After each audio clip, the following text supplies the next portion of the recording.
ఏ వేదంబు పఠించెలూత భుజంగం వేశాస్త్రముల్ సూచే తానే విద్యాభ్యసనంబునర్చకరి చెంచేమంతమూహించే బోధావిర్భావ నిధానముల్ చదువులయ్యా కావు నీ పాద సంసేవా శక్తియే కాక జంతుతతికిన్ శ్రీకాళహస్తీశ్వర శ్రీకాళహస్తీశ్వర.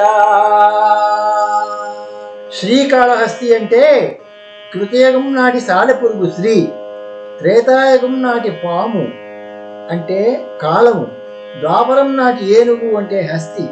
ఈ మూడు శివైక్యమై ఆ లక్షణాలున్న శివలింగం వెలిసిన పుణ్యక్షేత్రమే శ్రీకాళహస్తి.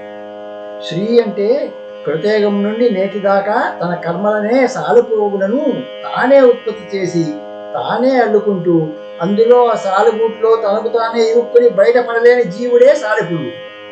శివభక్తితో సాలెగూటి వంటి కర్మబంధనాలను దగ్ధం చేసినప్పుడే మోక్షం.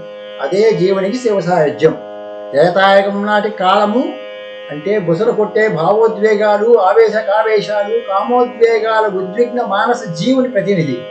ఆ కాలము ద్వాపరం నాటి హస్తి ఏనుగుతో శివారాధన విషయంలో తలపడింది. ఏనుగంటే నేను నాది అనే తలకెక్కిన చిత్త అహంకారం. కాలము హస్తి రెండూ శివశక్తి సంఘర్షణలో, రెండు అంటే మానసిక ఉద్విగ్నత, అహంకారము రెండూ అంతమై శివైక్యమై శివ సాయుధ్యం పొందిన జీవుని దృష్టాంతం. కర్మ భక్తి జ్ఞాన మార్గాల సూచకమైన శ్రీకాళహస్తుల భిన్న మార్గాల శివజ్ఞాన క్షేత్రమే శ్రీకాళహస్తి.